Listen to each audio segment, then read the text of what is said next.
ಇದು V news 24 Kannada ವಾಹಿನಿಯ big impact.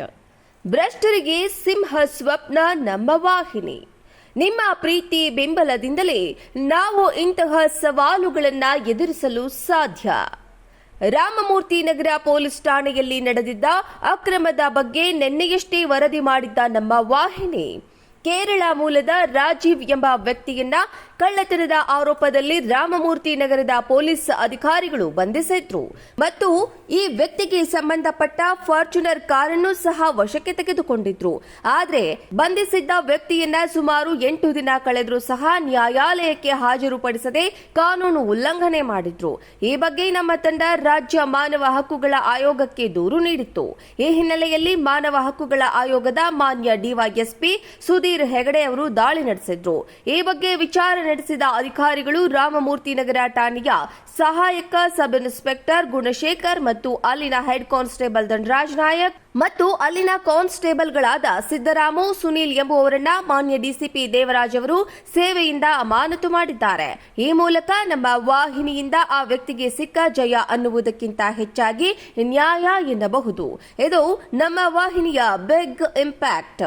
ಈ ಬಗ್ಗೆ ವರದಿ ಮಾಡಿ ಅನ್ಯಾಯದ ಪರ ಹೋರಾಡಿದ ನಮ್ಮ ವಾಹಿನಿಗೆ ಮತ್ತು ನಮ್ಮ ತಂಡಕ್ಕೆ ಸಾರ್ವಜನಿಕರು ಪ್ರಶಂಸೆ ನೀಡಿದ್ದಾರೆ. ಇದು ವಿ ನ್ಯೂಸ್ 24 ಕನ್ನಡ ವಾಹಿನಿಯ big impact.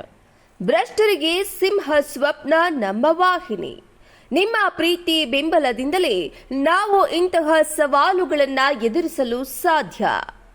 Ramamurthy Nagar police ಠಾಣೆಯಲ್ಲಿ ನಡೆದಿದ್ದ ಅಕ್ರಮದ ಬಗ್ಗೆ ನಿನ್ನೆಯಷ್ಟೇ ವರದಿ ಮಾಡಿದ್ದ ನಮ್ಮ ವಾಹಿನಿ ಕೇರಳ ಮೂಲದ ರಾಜೀವ್ ಎಂಬ ವ್ಯಕ್ತಿಯನ್ನ ಕಳ್ಳತನದ ಆರೋಪದಲ್ಲಿ ರಾಮಮೂರ್ತಿ ನಗರದ ಪೊಲೀಸ್ ಅಧಿಕಾರಿಗಳು ಬಂಧಿಸಿದ್ರು ಮತ್ತು ಈ ವ್ಯಕ್ತಿಗೆ ಸಂಬಂಧಪಟ್ಟ ಫಾರ್ಚುನರ್ ಕಾರನ್ನು ಸಹ ವಶಕ್ಕೆ ತೆಗೆದುಕೊಂಡಿದ್ರು. ಆದರೆ ಬಂಧಿಸಿದ್ದ ವ್ಯಕ್ತಿಯನ್ನ ಸುಮಾರು 8 ದಿನ ಕಳೆದರೂ ಸಹ ನ್ಯಾಯಾಲಯಕ್ಕೆ ಹಾಜರುಪಡಿಸದೆ ಕಾನೂನು ಉಲ್ಲಂಘನೆ ಮಾಡಿದ್ರು. ಈ ಬಗ್ಗೆ ನಮ್ಮ ತಂಡ ರಾಜ್ಯ ಮಾನವ ಹಕ್ಕುಗಳ ಆಯೋಗಕ್ಕೆ ದೂರು ನೀಡಿತ್ತು. ಈ ಹಿನ್ನೆಲೆಯಲ್ಲಿ ಮಾನವ ಹಕ್ಕುಗಳ ಆಯೋಗದ ಮಾನ್ಯ ಡಿವೈಎಸ್ಪಿ ಸುಧೀರ್ ಹೆಗಡೆ ಅವರು ದಾಳಿ ನಡೆಸಿದ್ರು.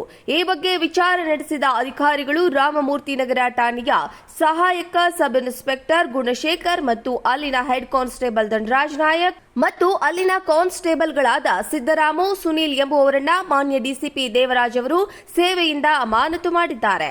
ಈ ಮೂಲಕ ನಮ್ಮ ವಾಹಿನಿಯಿಂದ ಆ ವ್ಯಕ್ತಿಗೆ ಸಿಕ್ಕ ಜಯ ಅನ್ನುವುದಕ್ಕಿಂತ ಹೆಚ್ಚಾಗಿ ನ್ಯಾಯ ಎನ್ನಬಹುದು.